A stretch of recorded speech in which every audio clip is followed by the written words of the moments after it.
এত কষ্টের বৎসর ছিল। তৎকালীন সময় আরবের নিয়ম ছিল, বাচ্চা জন্মগ্রহণ করার পরে মক্কা নগরীতে শহরের ভিতরে এক এক দেশের এক এক মানুষ শহরে এসে বসবাস করে। সবার ভাষায় এক না ভিন্ন? ঢাকা শহরে সবার ভাষা এক নাকি ভিন্ন? কারণ এক এক শহরের মানুষ এক এক জায়গায় আইসে তারা একত্রিত থাকে, যেন ভাষা ভিন্ন থাকে। এই জন্য তৎকালীন সময় মক্কা নগরে একটা সিস্টেম ছিল যে ওই জামানায় ওই যুগে যদি কোনো বাচ্চা জন্মগ্রহণ করতো, সেই বাচ্চাটাকে কোনো দাত্রীর কাছে গ্রামে পাঠিয়ে দেওয়া হতো শুদ্ধ ভাষা শেখার জন্য এবং গ্রামের পরিবেশ শেখার জন্য, যাতে সুন্দর পরিবেশে বাচ্চাটা বড় হয়। এটা ছিল একটা সিস্টেম। আর আপনার নবী জন্মগ্রহণ করার পরে মা হালিমা গহনা করেন, আমাদের এই বৎসরটা ধরেন বৎসর ছিল।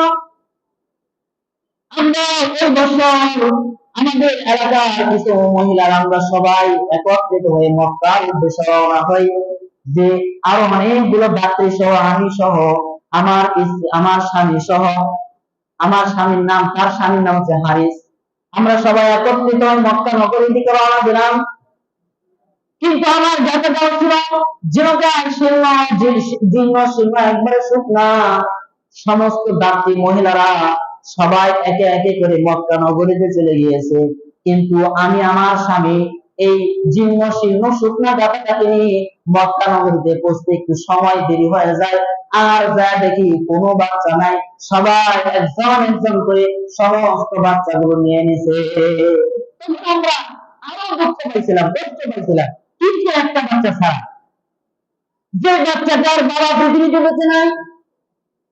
নবীজির জন্মের পূর্বে বাবা আসলে না নাই, আগেই মারা গিয়েছিল। সুতরাং যে বাচ্চাটার বাবা পৃথিবীতে নাই, যদিও উচ্চ বংশের বাচ্চা, কিন্তু ওই রকম কোনো টাকা পয়সা ছিল না, এই জন্য সমস্ত যাত্রীরা এই বাচ্চাটাকে নিল না। এছাড়া যত বাচ্চা ছিল সবাই যার যার মতো সুন্দর সুদর্শন বাচ্চাদেরকে নিয়ে নিছে, এবং যত ধনাত্ম লোকের বাচ্চা ছিল তারা সবাই নিয়ে নিছে, কিন্তু একটা বাচ্চা, যে বাচ্চাটাকে কেউ নেয় না। কিন্তু আমরা নিতে চাইছিলাম না। মা হালিমা বলেন, আমাদের ঘুর অন্ধকারের বৎসর, এই বৎসরটা ছিল এত কষ্ট, এত অপমান, এত লাঞ্ছনা, এত কষ্টের বৎসর ছিল এই বৎসরটা। বহু কষ্টে আমাদের সংসার চলতো। আর ওই যুগের মানুষরা মক্কায় প্রতি বছর জমায়েত হইতো বাচ্চা নেওয়ার জন্য, এবং বাচ্চাদেরকে দুধ খাওয়াইলে কিছু টাকা পয়সা পাইতো। এই জন্য যাত্রী মহিলারা সবাই বাচ্চা নিয়ে নিছে, কিন্তু যে বাচ্চা আছে এই বাচ্চাটা নিলে তো কেউ টাকা পয়সা দিবে না, টাকা পাওয়ার কোনো লক্ষণ নাই। এই জন্য সবাই সবার মতো বাচ্চা নিয়ে নিছে। কিন্তু আমি একটা বিষয় খেয়াল করলাম, বাচ্চাটা যেমন সুন্দর সুদর্শন, তার চেহারাটা এত সুন্দর লাগতেছিল যে চোখ এড়ানোর মতো না। বাচ্চাটাকে যতই দেখি ততই ভালো লাগে, বাচ্চাটাকে যতই দেখি ততই ভালো লাগে, কিন্তু কোনো টাকা পয়সা পাওয়া যাবে না। এই লোক ব্যবসা আসছে। আমি স্বামী হারিসকে বললাম, যদি বাচ্চা ছাড়া যদি আমাদের দেশে আবার ফিরে যায়, তাহলে অন্যান্য যাত্রীরাও তখন আমাদেরকে হতবালা বলবে, অপমান করবে, লাঞ্ছনা দিবে। সুতরাং কোনো টাকা পয়সার প্রয়োজন নাই, যে বাচ্চাটা আছে এটাকেই আমরা আমাদের সাথে নিয়ে যাওয়া। আল্লাহ অনেক কষ্টের বৎসর ছিল। মা হালিমা দুঃখ বলে দেখেন, আমি কথা বলে বর্ণনা করতেন, আমি তো উদ্ভূত দাস। মা হালিমা বলেন, স্বামী হারিসকে বললাম, স্বামী হারিসকে বলছিল যে নিয়ে নাও, যেহেতু আর কোনো বাচ্চা নাই, এই বাচ্চাটাই যেহেতু বাচ্চা আছে নিয়ে নাও। আর সাথে সাথে বাচ্চাটাকে তুলে নিয়ে যখন আমি বুকের ভিতরে হাত রাখলাম, হাত রাখার সাথে সাথে বাচ্চাটা একটা মুস্কি হাসি দিল, আর হাসি দেওয়ার সাথে সাথেই যেন আমার বুকের দুধ যেন কেমন জানি উৎফুল্ল হতে শুরু করলো। যে কয়েকদিন যাবৎ জীর্ণ শীর্ণ একটা শুকনো জায়গা থেকে মক্কা নগরীতে রওনা দিয়েছিলাম, কয়েকদিন যাবৎ অনাহারে আছি। আমার বাচ্চাটাকে 3 দিন যাবৎ কোনো দুধ খাওয়াইতে পারি নাই, বুকেও কোনো দুধ নাই। তারপর বাচ্চাটাকে তুলে নেওয়ার সাথে সাথে অলৌকিক ভাবে কেমন যেন আমার বুকে দুধ চলে আসতে শুরু করলো। বলেন সুবহানাল্লাহ। আশ্চর্যের বিষয় হলো, বাচ্চাটাকে তার মুখের দুধ দিলাম, দুধ খাইলো, বাম বুকে দুধ দেওয়া শুরু করলাম, কিন্তু বাচ্চাটা দুধ মুখে নেয় না। কিন্তু ওই বুকেও দুধ আছে, কেমন জানি সে ওই দুধটা মুখে নিতে চায় না। আবার আমার পুত্র আরেকটা যে সেই বাচ্চাটাকে দিলাম, সেই বাচ্চাটা আবার পূর্ণ তৃপ্তি সহকারে খাইলো, কিন্তু মোহাম্মদ নামক বাচ্চাটা এক স্তন খাইলো, আরেকটা স্তনে দুধ খাইলো না। এটা খুব আশ্চর্য লেগেছিল।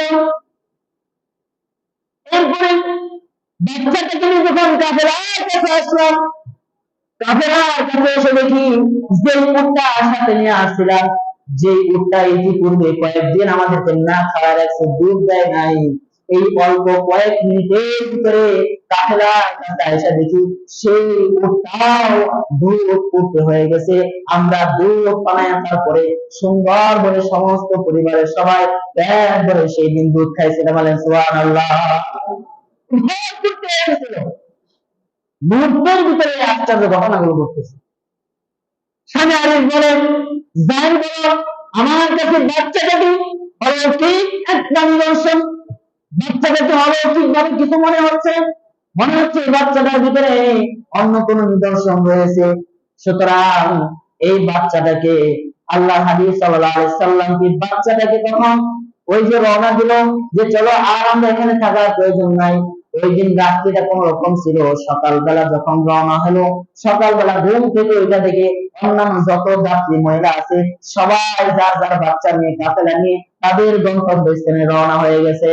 কিন্তু আমরা এমন লাগছিলাম, আমরা তখন এই বাচ্চাটাকে কোলে নিয়ে ওই জীর্ণ শীর্ণ শুকনো গাড়ির উপরে আমি আর বাচ্চাটাকে কোলে নিয়ে উঠছিলাম, সব হয়েছিলাম। অল্প কিছুদিন যাইতেই আমরা আমাদের আগের যে কাফেলা তাদেরকে ধরে দিয়েছি। সুবহানাল্লাহ। আমাদেরকে দেখে অন্যান্য যাত্রী মহিলারা বলে, ওই হালিমা, তুমি কি ওই জায়গাটা এখানে আসছো না, যে জায়গাটা যাওয়ার সময় নিয়েছি না? বলতেছে হ্যাঁ, সেই গাধাটা তো। যাত্রী মহিলারা বলে, মনে হচ্ছে গাধাটার ভিতরে কিছু খাওয়া হয়েছে, যে গাধাটা এত কষ্ট করে মক্কা পর্যন্ত পৌঁছেছে, এখন দেখি আমাদেরকে পিছনে ফেলে তুমি আগে চলে যাচ্ছ। ও যাত্রী মহিলা, ও মা হালিমা, তুমি এমন কি আশ্চর্য অলৌকিক জিনিসের আসর পাইছো নাকি? যাত্রী মহিলা জিজ্ঞেস করে। মা হালিমা বলে, হয়তো হতে পারে। বাচ্চাটাকে নিয়ে যখন তার বক্রের কাছে আসলো, আইসা দেখে আশ্চর্য হয়নি, তার যে বেড়ার পাল ছিল, ওই সমস্ত বেড়ার পাল গুলাও হৃষ্ট পিষ্ট তাজা হয়ে গেছে, এবং প্রত্যেকটা বেড়ার ভিতরেও সুন্দর উভয় প্রতি দুধ পাওয়া গেছে। বলেন সুবহানাল্লাহ।